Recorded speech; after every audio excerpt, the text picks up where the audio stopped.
11월 3일 교회 소식입니다. 오늘 예배에 참석하신 모든 분들을 주님의 이름으로 환영하고 축복합니다. 우리 밝은교회는 성경적인 교회인 신약교회 회복을 위해 영혼을 구원하여 제사 삼는 삶을 교회의 존재 목적으로 품고 있습니다. 오늘 예배를 통해서 구주이신 예수님을 만나시고 하늘의 복 많이 받으세요. 2024년 사역 표어입니다. 다 같이 읽겠습니다. 시작! 우리의 섬김이 하나님께 영광, 우리에게 기쁨이 되게 하소서. 라일락조 좋아좋아조 목장 3방이 있습니다. 수천 목장은 11월 7일 목요일, 대학원 목장은 11월 8일 금요일, 작은교회 목장은 11월 15일 금요일, 은혜 목장은 11월 21일 목요일입니다. 담당은 조장 및 목자입니다. 예결산위원회 운영위원회가 있습니다.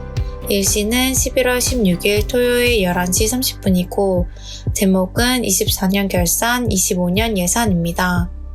담당은 담임 목사입니다. 예배 회복이 신앙의 회복입니다. 주일 연합예배 영적 라이벌 14 진리를 깨달은 사람 수요 예배 왜 성령인가 9 완전 무장 성령으로 세상에 맞서기 설교 동영상을 보며 말씀의 삶을 살려고 노력합니다. 설교 동영상으로 VIP와 결석한 목원들을 섬깁니다. 돕는 기도 부탁드립니다. 주님, 올해를 아름답게 퇴장, 내년을 행복한 등장으로 준비하도록 도와주시옵소서. 목자 목녀와 함께 목장을 세워갈 동역자인 목원들이 평신도 세미나에 참여하도록 은혜를 내려주시옵소서. 교회의 모든 환우들의 질병을 치료하여 주시옵소서. 다음 세대가 건강하게 세워지도록 지혜와 은혜를 내려주시옵소서. 교회 창조 섬김 목장입니다. 11월 2일은 대학원 목장, 11월 9일은 어울림 목장입니다. 교회 중식 섬김 목장입니다. 11월 3일은 수천 목장, 11월 10일은 두사랑 목장입니다. 항상 교회를 섬기는 우리 밝은 가족들이 자랑스럽습니다. 암송 구절입니다. 요한 2서 1장 1절 말씀 다 같이 읽겠습니다. 시작! 나는 여러분을 진정으로 사랑합니다. 나만이 아니라 진리를 깨달은 모든 사람이 여러분을 사랑합니다. 요한 2서 1장 1절 말씀 아멘.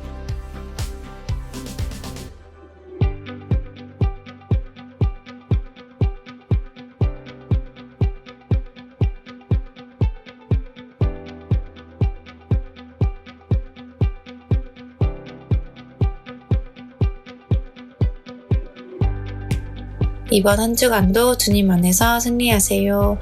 감사합니다.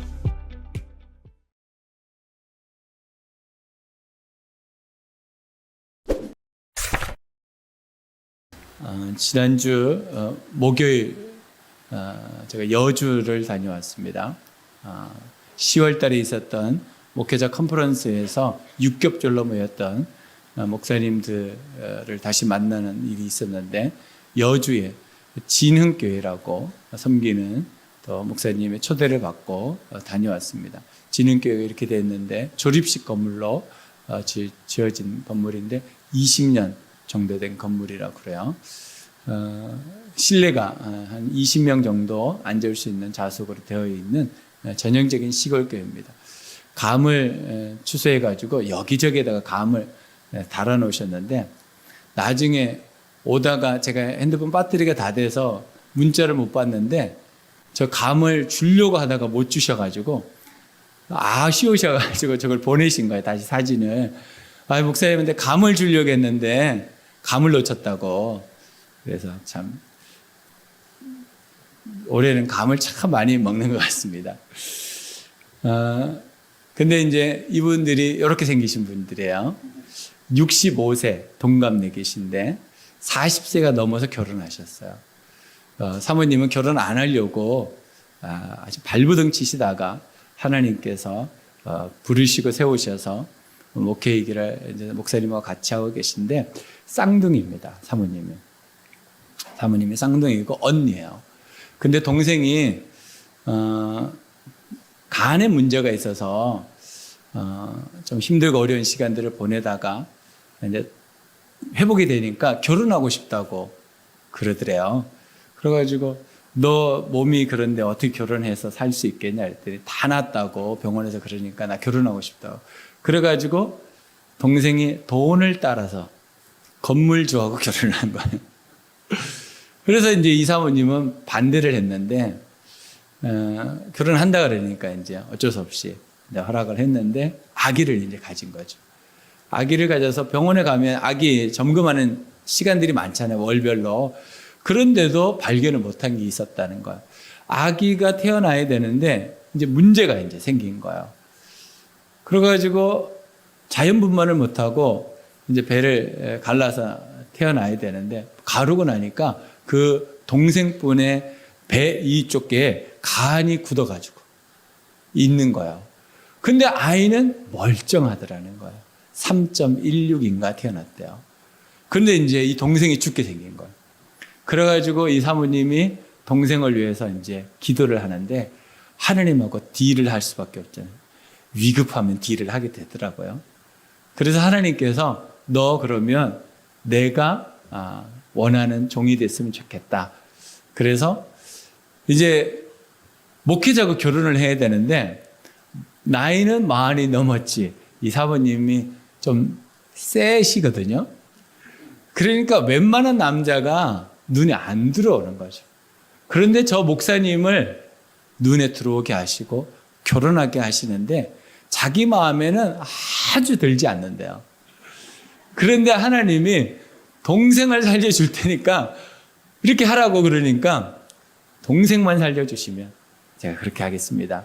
그리고 이 목사님도 결혼 못할 뻔했죠. 근데 이 목사님도 사모님을 보니까 싹 그렇게 마음이 안 좋으셨대요. 그런데 쏙 서로가 그랬는데 하나님이 똑같은 마음을 주신 거예요. 그래가지고 결혼을 해서 이제 교회를 섬기고 있는데 하나님께 기도했대요. 나이가 들어 결혼했는데 아이를 가질 수 있을까? 그런데 하나님 하나만 주십시오. 그랬더니 진짜 하나만 낳게 하셨대요. 그래서 이름을 택일. 하나님 택해서 하나만 주셨다 해서 택일이라고 쳤대요. 그런데 이 아들이 초등학교 때는 나도 아빠 따라서 목회자 되겠다. 그러더니 중학교가 돼서 정신을 차리고 절대로 난 안 되겠다. 그렇게 하다가 고등학교가 돼가지고 다시 자기가 목회자가 되겠다 헌신하고 지금 이제 학부를 마치고 대학원 과정에 있다고 그래요. 근데 이 두 분들이 뭐 가진 것도 없고 능력도 없고 여주 그 시골에서 사역을 하는데 하나님의 은혜가 아니면 살아갈 수가 없는 거죠. 그래서 오직 기도만 붙잡고 살아가시더라고요. 근데 기도할 때마다 하나님이 응답해 주시고 기도할 때마다 하나님이 길을 열어주시는데 그 간증을 듣고 들어도 참 은혜가 되더라고요. 근데 이 교회가 이제 교회를 이전을 하려고 하고 있습니다. 이제 그 교회에서 한 80m 정도 떨어진 곳인데 작은 도서관이라고 지하 1층, 지상 2층 건물이 지어져 있어요. 근데 그 건물을 이제 사서 거기다 이제 교회를 하려고 해요. 그 작은 도서관이 읍내로 이제 이사를 간대요. 그래서 그 공간이 비는데 그걸 이제 팔려고 내놨다는 거예요.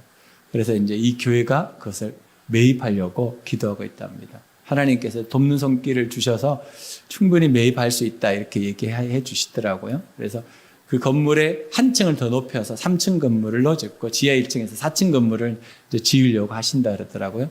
그런데 이제 이분들이 은퇴를 이제 앞두고 있거든요. 그래서 기도해라고 성도들한테 기도하라고 좋은 목사님이 올 수 있도록 했더니 성도들이 참 기도를 열심히 했대요.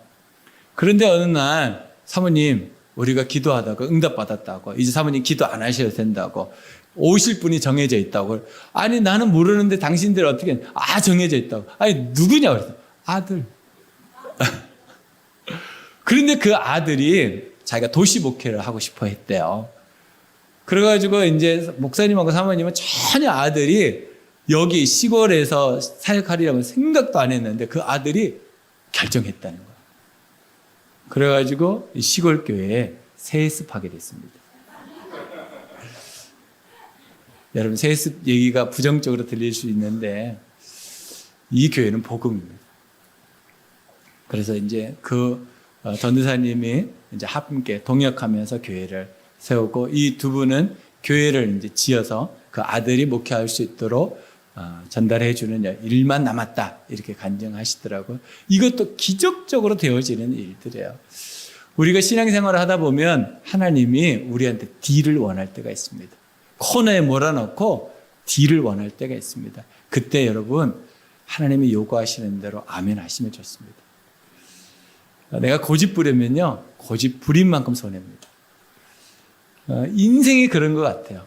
하나님이 우리에게 원하실 때가 있어요. 뭔가를 원하실 때가 있어요. 그러면요, 그것은 우리에게 복이 되는 것이지 우리에게 손해가 되지 않습니다.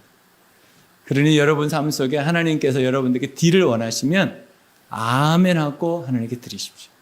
그러면 하나님이 여러분들에게 놀라운 복을 주실 줄로 믿습니다.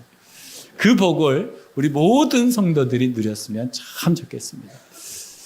오늘 주제입니다. 신앙 공동체는 진리를 깨달은 사람의 모임이다. 신앙 공동체는 진리를 깨달은 사람의 모임이다. 시작. 신앙 공동체는 진리를 깨달은 사람의 모임이다.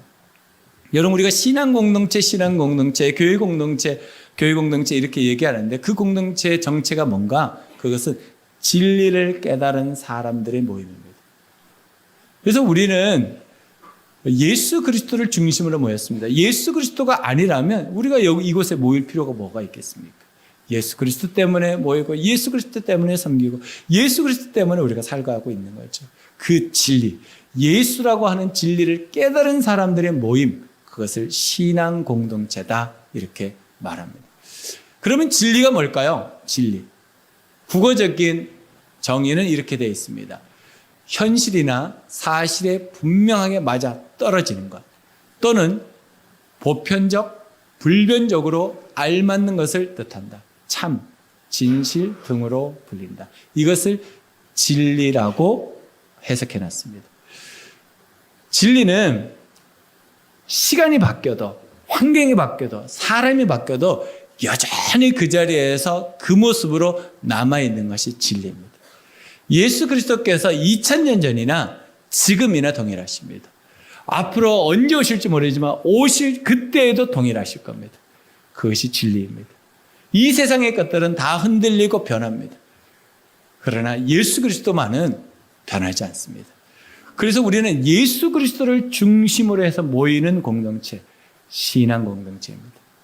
진리를 깨달은 사람들의 모임인 것이죠. 오늘 말씀 가운데 여러분 진리를 다시 깨달으시고 주님 안에서 승리하는 삶을 사시기를 주님의 이름으로 축복합니다. 진리의 속성은 자유입니다. 자유. 진리를 깨달은 사람에게 하나님이 가장 먼저 주시는 선물이 뭐냐면 자유입니다. 자유. 요한복음 8장 31절로 32절 말씀을 보겠습니다. 예수께서 자기를 믿은 유대 사람들에게 말씀하셨다. 너희가 나의 말에 머물러 있으면 너희는 참으로 나의 제자들이다. 누구에게 말씀하셨다고요? 예수를 믿은 유대인이에요. 예수를 믿은 유대인들에게 예수님께서 하시는 말씀은 나의 말, 내가 하는 진리를 너희들이 믿으면 그때부터 너희들은 내 제자다. 이렇게 말하는 거예요. 제자가 누구입니까? 진리를 깨달은 사람이 제자입니다. 그 제자에게 예수님께서 더불어서 하시는 말씀이 32절 말씀입니다. 그리고 너희는 진리를 알게 될 것이며 진리가 너희를 자유롭게 할 것이다. 그 말씀대로 살아가면, 그 진리가 우리에게 깨달아지면 우리에게 주어지는 것이 있는데 자유함이라. 진리를 깨닫지 못하고 살아가는 사람들에게 있는 독특함은 걱정과 근심과 염려와 불안과 두려움으로 그 초조함 가운데 묶여가지고 움직일 수 없게 살아가는 삶입니다. 그러나 진리를 진정으로 깨달으면 그 모든 것으로부터 자유해집니다. 주님이 우리에게 주시는 진리의 가장 큰 선물이 자유함입니다. 여러분들이 이 자유를 누리시고 살아가시기를 주님의 이름으로 축복합니다. 그리고 예수님께서 더불어 이렇게 말씀하십니다. 36절입니다. 그러므로 아들이 너희를 자유롭게 하면 너희는 참으로 자유롭게 될 것이다. 누가요? 아들이. 이 아들이 누굽니까? 하나님의 아들 되신 예수 그리스도가 우리에게 자유를 주시면 그때부터 참으로 자유해진다는 거예요. 예수님이 주신 자유를 받아야 됩니다. 예수님이 주시는 자유가 아니면 우리는 참 자유를 누리지 못합니다. 이 세상에 살면서 우리는 여러 가지 자유를 누릴 수 있습니다. 그러나 그것은 참 자유가 아닙니다. 자유의 그림자입니다. 진정한 자유가 아닙니다. 진정한 자유는 오직 하나님의 아들이신 예수 그리스도께서 주시는 자유를 우리가 받을 때, 그것이 우리에게 있을 때 진짜 자유해지는 것. 여러분 가운데 여러분을 묶고 있는 것, 여러분을 부자유스럽게 만드는 것들로부터 진정으로 벗어나려면 참 자유이신 예수 그리스도를 믿으시기를 주님의 이름으로 축복합니다. 예수를 믿을 때 우리에게 참 자유가 있습니다. 주님은 우리에게 이 복음을 전해 주신 것입니다. 그럼 어떻게 진리를 깨달은 삶을 살 수 있을까? 두 가지라고 생각합니다. 첫 번째는 성품을 훈련합니다. 성품을 훈련합니다. 시작. 성품을 훈련합니다. 3절입니다. 하나님 아버지와 아버지의 아들 예수 그리스도께서 내려주시는 은혜와 자비와 평화와 진리와 사랑으로 우리와 함께 있기를 빕니다. 여기서 말하는 은혜, 자비, 평화, 진리, 사랑, 이것은 하나님의 성품을 나타내고 있습니다. 이건 누구의 성품이냐면 예수님의 성품이기도 합니다. 또 누구의 성품이냐면 성령님의 성품이기도 합니다. 근데 이 성품을 누가 가지고 있냐면 하나님의 형상으로 지음받은 우리에게도 있습니다. 그런데 타락한 이후에 이 성품이 깨어졌습니다. 그래서 우리는 성품으로 살아가지 않고 성질로 살아갑니다. 혹시 여러분 성질로 살아가시는 분들이 있습니까? 그러면 오늘 진리를 깨달으시고 성질을 내려놓고 성품으로 살아가시기 바랍니다. 성질을 바꿀 수는 없는 것 같아요. 제가 보니까. 근데 그 성질을 덮어주는 것이 성품입니다. 그래서 예수 그리스도를 진리로 깨달아 아는 사람은요, 성질 위에 성품이 덮여서 하나님께서 우리를 아름답게 만들어 가시는 거예요. 그러니까 여러분, 난 성질이 안 바뀌어. 잘 안 바뀌죠. 그래서 우리가 하는 말이 있잖아요. 사람은 바뀌지 않는다. 그런데 진리를 깨달은 사람은 누구 한 사람도 바뀌지 않은 사람이 없습니다. 진리를 깨달은 사람은요, 누구든지 바뀝니다. 그것을 성품이라고 합니다. 그러니까 여러분, 성질로 살지 마시고 성품으로 사시기를 주님의 이름으로 축복합니다. 성질은요, 굉장히 신속합니다. 근데 성품은요, 시간이 걸립니다. 그래서 성질로 사는 것은요, 쉽게 사람들에게 보입니다. 근데 성품은요, 긴 시간을 통해서 만들어집니다.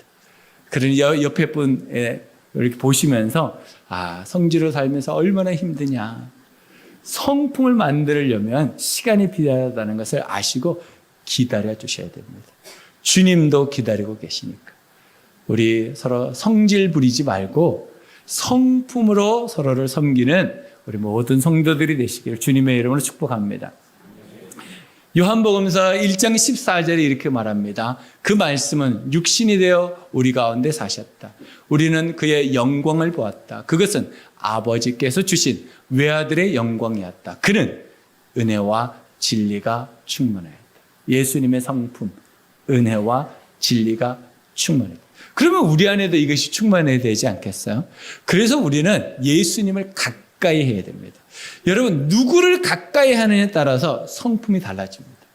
여러분, 급한 사람 옆에 있어 보십시오. 자기도 모르게 급해집니다. 근데 차분한 사람 옆에 있어 보십시오. 나도 모르게 차분해집니다. 말을 빨리 하는 사람 옆에 있어 보십시오. 자기도 모르게 말이 자꾸 빨라져요.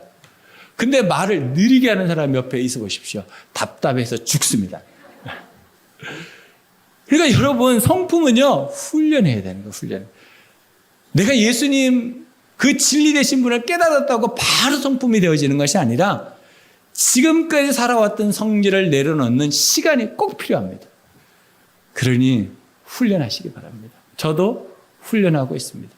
여러분 느끼시는지 모르겠지만 예전에 제 설교를 들어보시고 요즘 설교를 들어보면 속도가 아주 느려졌습니다. 예전에는요 속도가 아주 빨랐어요. 근데 바뀌고 있는 것이죠. 저도 천천히 해야 되겠구나 라는 생각이 점점 더 듭니다. 그리고 설교를 말이 빠른데 설교가 길어요. 그래서 천천히 하면서 짧게 하는 훈련을 하고 있습니다. 제 속에 답답함도 있어요. 그런데 훈련해야 될 일이에요. 여러분도 같이 훈련했으면 좋겠습니다. 성질 부리지 말고 성품을 가지시기를 주님의 이름으로 축복합니다. 1장 17절입니다. 율법은 모세를 통하여 받았고 은혜와 진리는 예수 그리스도로 말미암아 생겨나. 은혜와 진리가 예수 그리스도 안에 있는 거예요. 그 예수 그리스도에게 가까이 가면 우리에게도 은혜와 진리가 충만해진다. 이 성품을 꼭 품으시고 살아가시기를 부탁드립니다. 8장 44절입니다. 너희는 너희 아비인 악마에게서 났으며 또 그 아비의 욕망대로 하려고 한다. 그는 처음부터 살인자였다. 또 그는 진리편에 있지 않다. 누가요? 악마가. 악마는요 진리하고 관계없는 사람. 정말 예수 그리스도의 진리를 깨달은 사람은요 악마 편에 서 있지 않습니다. 우리에게 은혜와 진리가 충만한 사람은 예수 그리스도가 드러나는 사람입니다. 예수 그리스도가 내 자신이 내가 지금까지 살았던 그 삶이 드러나지 않고 복음 되시는 예수님이 드러나는 거예요. 근데 이것으로 끝나지 않고 이어서 이렇게 말합니다. 그것은 그 속에 진리가 없기 때문이다. 그가 거짓말을 할 때에는 본성에서 그렇게 하는 것이다. 그는 거짓말쟁이이며 거짓의 아비이기 때문에. 그러니까 마귀는, 악마는 우리에게 뭘 주지 않냐면 진리를 절대로 깨닫게 하지 않습니다. 그러니까 우리가 얼마나 많은 설교와 성경을 배웠습니까? 그런데도 우리의 성품이 자꾸 변화되지 않는 이유가 뭐입니까? 진리가 내 안에서 역사하지 않기 때문입니다. 그러니까 여러분의 마음을 열어놓고 진리 되시는 예수 그리스도가 내 안에 역사하시도록 여러분의 마음을 열어놓으셔야 됩니다. 그래야지 여러분의 성품이 그리스도의 성품으로 변화되고 그리스도가 드러나는 삶을 살아가게 되는 겁니다. 그래서 성품은 훈련해야 됩니다. 그러지 않으면 거짓말쟁이에게 속아서 진리 편에 서지 않고 진리를 알고만 있지 진리 편에 서지는 않을 수 있습니다. 저는 여러분들이 진리 가운데 살아가기를 주님의 이름으로 축복합니다. 두 번째는 진리로 사역합니다. 진리로 사역합니다. 시작. 진리로 사역합니다. 성품을 훈련한 사람은 꼭 어떤 삶을 살아야 되냐면 진리로 사역하는 삶을 살아야 됩니다. 1절입니다. 장로인 나는 택하심을 받은 믿음의 자매와 그 자녀들에게 이 글을 씁니다. 나는 여러분을 진정으로 사랑합니다. 나만이 아니라 진리를 깨달은 모든 사람이 여러분을 사랑합니다. 요한 사도가 요한 2서를 편지를 보낼 때 편지를 받았던 사람은 교회 공동체, 그 당시로는 가정교회죠. 가정교회 공동체 안에 있던 어떤 자매에게 이 편지를 보낸 것 같아요. 이 당시의 편지들은 회람서신이라 그래가지고 교회 안에서 편지가 사도들로부터 오면 예배 시간에 이것을 읽었다고 그래요. 그래서 이 편지를 받은 이 자매가, 부녀가 이 편지를 가지고 성도들 앞에서 쭉 읽어간 거예요. 그랬을 때 이 말이 있는 거죠. 진리를 깨달은 모든 사람이 여러분을 사랑합니다. 지금 편지를 받는 사람들에게 요한 사도와 함께하고 있는 신앙 공동체가 있었다는 거예요. 그 공동체가 요한 사도가 보낸 이 편지를 받는 가정교회를 사랑한다 이렇게 말합니다. 우리가 정말 인생을 살아가면서 꼭 해야 될 일이 진리로 사역하는 겁니다. 진리로. 내가 가지고 있는 경험, 그거 하나님 쓰십니다. 내가 가지고 있는 지식도 하나님 쓰십니다. 재능도 쓰십니다. 그런데 그 방향성이 뭐냐면 진리가 되어야 됩니다. 진리는 사람을 살리고 세우는 쪽을 말합니다. 누구의 이름으로? 예수님의 이름으로 하는 것입니다. 그래서 요한복음 14장 6절에 이렇게 말합니다. 예수께서 그에게 말씀하셨다. 나는 길이요 진리요 생명이다. 나를 거치지 않고서는 아무도 아버지께로 갈 사람이 없다. 예수님의 사역도 진리 사역이었습니다. 진리 사역의 정점은 무엇이냐면 예수 그리스도를 통해서 하나님 아버지를 만나게 하는 것이 진리 사역의 종착역입니다.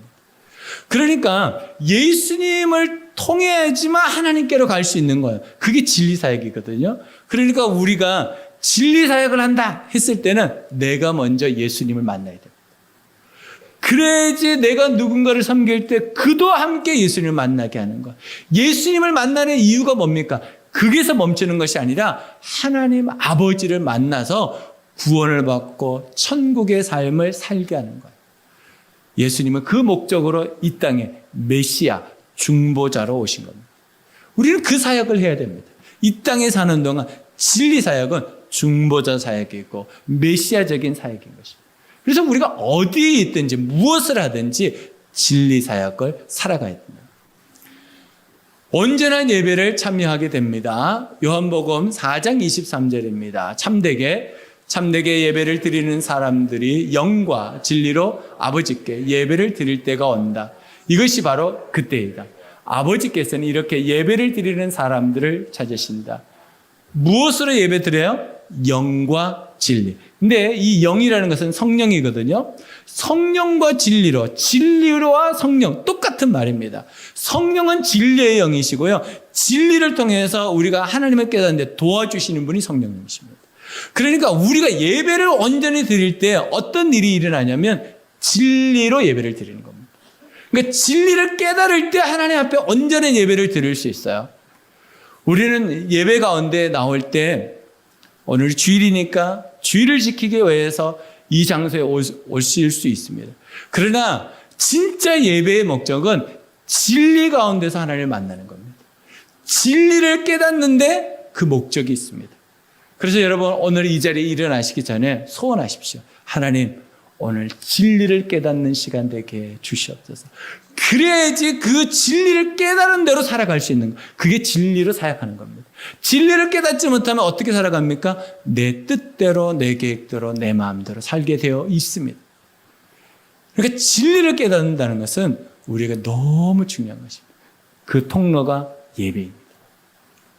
예배를 통해서 하나님은 우리가 진리를 깨닫기를 원하시는 것이죠.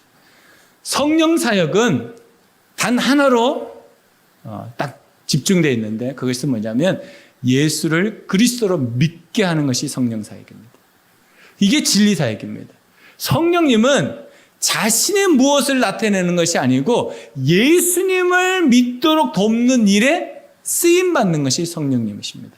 그래서 우리가 성령의 충만을 받는다. 이 말은 예수님을 충만히 경험한다는 거예요. 진리를 충만히 깨달았다는 겁니다. 그런데 내가 성령 충만했는데 예수님을 깨닫지 못했다. 그건 아닌 것 같습니다. 그래서 성령의 충만함은 무엇으로 우리에게 드러날 수 있냐면 질병을 치유하는 것으로 드러날 수 있습니다. 귀신을 쫓아내는 것으로 드러날 수 있습니다. 그러나 이것은 도구지 목적은 아닙니다. 여러분 이거 헷갈리시면 안 됩니다. 성령의 충만함을 받는 목적이 내 질병이 치유되고 귀신을 쫓아내는 그것이 목적이 되면 안 돼요. 예수가 우리 안에 오면요 질병은 떠나갑니다. 예수가 우리 안에 오면 귀신은 떠나갑니다. 그것이 성령 사역이고 진리 사역입니다. 우리가 살아가야 될 목적이 뭐냐면 예수로 충만한 삶입니다. 예수로 충만한 삶을 살 때 우리의 삶은 다른 사람들을 구원하고 다른 사람들에게 복음을 전하는 삶으로 드러난다는 것이에요. 가장 중요한 것은 가치관, 사고방식의 변화입니다. 결국 성품의 훈련은 무슨 훈련이냐면 가치관과 사고방식의 변화입니다. 이게 바뀌지 않으면 그 성품도 바뀌지 않습니다. 여전히 성질 부리고 사는 겁니다. 여러분의 가치관, 여러분의 사고방식이 진리 가운데 나타날 수 있도록 예수가 드러날 수 있도록 여러분들이 섬겨가는 것. 그것이 여러분들의 기도 제목이 되어야 되고 그것을 바라보면서 살아가셔야 됩니다. 요한복음 15장 26절입니다. 내가 아버지께로부터 너에게 보낼 보혜사 곧 아버지께로부터 오시는 진리의 영이 오시면 그 영이 나를 위하여 증언하실 것이다. 예수님은 성령께서 무슨 일을 하실 건지 미리 가르쳐 주셨어요. 성령이 오시기 전에 제자들에게 가르쳐 주신대요. 성령이 우리에게 오시면 무슨 일을 하냐면 진리 사역을 하시네요. 진리 사역. 진리를 깨닫게 하시고 진리를 생각나게 하시고 진리 가운데 사는 그 진리가 무엇입니까? 예수가 그리스도라고 말하는 것. 예수가 우리의 메시아요. 예수가 우리의 구주와 주인이라고 말하는 것이 진리입니다. 성령은 그 일을 하시기 위해서 이 땅에 오셨다는 것. 그러니까 여러분 삶 속에 살아가는 정말 여러분 중심에 뭐가 있어야 되냐면 진리를 깨닫는 일이 있어야 됩니다. 진리를 깨닫지 못하고 살아가잖아요. 우리 가운데 예수를 믿지만 우리 가운데 허무함이 찾아옵니다. 허망함이 찾아옵니다. 허전함이 찾아옵니다. 나 뭐하고 살았지? 내가 정말 예수를 믿는 건가? 그 혼란과 갈등 가운데 살아갑니다. 그러나 진리가 우리 안에 충만하면요, 그런 갈등과 혼란함이 정리가 되어버립니다. 내가 왜 사는지 알게 됩니다. 내가 무엇을 위해 사는지 알게 됩니다. 내가 어떻게 살아야 되는지를 알게 됩니다. 진리께서 하시는 일입니다. 그 성령이 우리에게 오시면 우리의 삶을 어떻게 살아가야 되는지를 정확하게 가르쳐 주신다는 거죠. 여러분 정말 진리 충만한 삶을 살고 싶지 않습니까? 여러분들이 주님 앞에 기도할 때 하나님 내가 진리를 깨달은 사람으로 살게 해달라고 기도하시기 바랍니다. 그러면 여러분들에게 있는 수많은 고민과 걱정과 근심, 여러분들이 방황하고 있고 허전해하고 허망해 있는 그것들이 정리가 됩니다. 어떻게 살아야 되는지, 무엇을 위해 살아야 되는지, 내가 왜 사는지가 명확하게 됩니다. 진리를 깨달은 우리 모든 성도들이 되시기를 주님의 이름으로 축복합니다. 베드로후서 1장 21절입니다. 예언은 언제든지 사람의 뜻에서 나온 것이 아니라 사람들이 성령에 이끌려서 하나님께로부터 오는 말씀을 받아서 한 것입니다. 그러니까 하나님의 말씀이 진리라는 증거입니다. 사람이 만들어내는 게 아니에요. 사람을 통하여 기록했을 뿐이지 그 말씀은 하나님께서 성령을 통해서 하나님의 말씀을 전하는 것으로 사용하셨다는 거예요. 그러니까 그 말씀을 우리가 붙잡을 때 우리는 진리 사역을 할 수 있는 겁니다. 디모데후서 3장 16절입니다. 모든 성경은 하나님의 영감으로 된 것으로서 교훈과 책망과 바르게 함과 의로 교육하기에 유익합니다. 진리는 우리의 외부적인 교훈과 책망은 외부적인 삶에 대한 겁니다. 바르게 함과 의로는 우리 내부적인 삶에 대한 겁니다. 박히나 아니나 하나님의 진리는 우리에게 유익을 줍니다.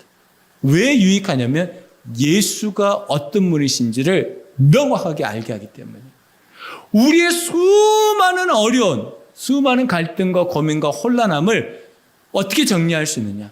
예수를 진짜 만나면 정리됩니다. 예수가 누구인지를 진짜 알면 정리가 됩니다. 내가 어떻게 살아야 되는지 알게 됩니다. 내가 무엇으로 살아야 되는지 알게 됩니다.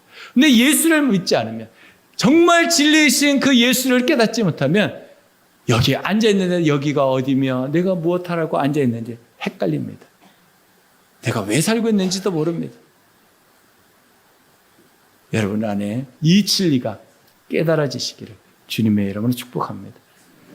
그 길은 여러분 안에 예수님을 영접하는 거예요. 예수님, 나의 구주와 주인이 되어주십시오.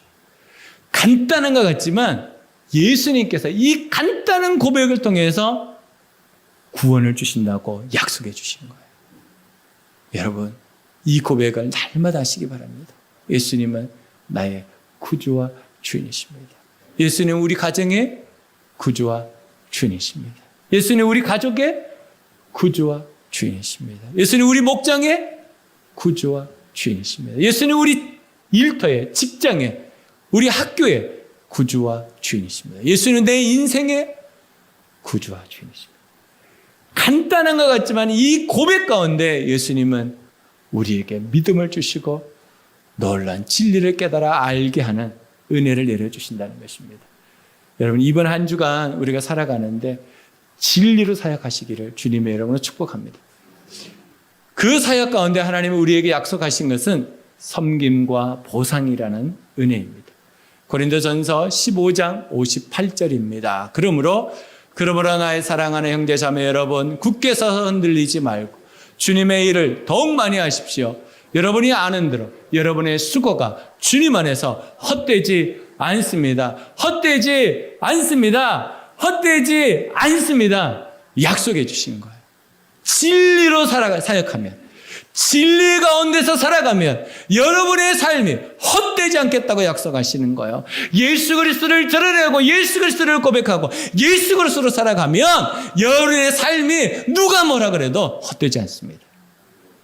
그러니 여러분 예수 그리스도를 다시금 붙잡고 진리 가운데 살아가시기를 주님의 이름으로 축복합니다. 어떻게 진리의 삶을 유지하며 살 수 있을까요? 첫 번째는 성경대로의 원칙을 유지하기 위해 삶 공부에 참여하는 겁니다. 성경대로 살아가려면 삶 공부를 하지 않으면 안 됩니다. 하나님의 말씀이 어떻게 어떤 원리로 우리에게 작용하는지, 내가 어떤 인생을 살아가야 되는지, 그때 그 사람에게 내가 어떻게 관계를 맺고 살아야 되는지를 어디서 배우냐면 삶 공부 시간에 배웁니다. 그래서 여러분의 삶을 충분히 나누고 그 나눈 삶에 하나님의 말씀을 대안으로 나누는 것이 삶 공부입니다. 성경대로 우리가 살아가려면 삶 공부에 꼭 참여하셔야 됩니다. 1년 1회 이상은 여러분 삶 공부를 결단하시고, 상황과 여건이 있습니다. 나는 이래서 못하고 나는 저래서 못하고 이유가 있죠. 그 이유를 하나님께 기도하시면서 이겨내시고 삶 공부에 참여하실 때 하나님은 여러분을 진리 가운데 살게 하실 줄로 믿습니다. 두 번째는 예배 회복이 신앙의 회복임을 확신합니다. 여러분, 예배가 회복되지 않는데 신앙이 성장한다? 그럴 수가 없습니다. 왜냐하면 예배를 통해서 진리가 선포되기 때문입니다. 그래서 예배 회복은요, 신앙의 회복입니다.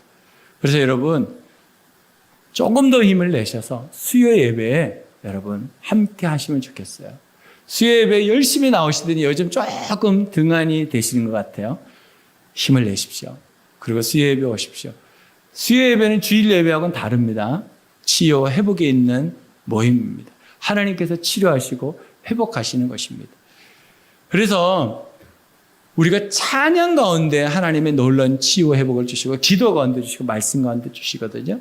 그러니까 수요 예배 여러분들 목원들과 함께 오셔서 함께 기도하면서 치료하시면 좋겠어요. 저희 아내가 중이염으로 2달을 힘들어하고 있거든요.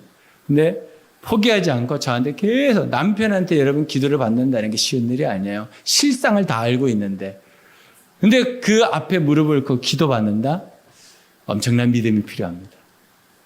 그런데 하나님이 치료해 가시는 것 같아요. 점점 치료해 가시는 것 같습니다.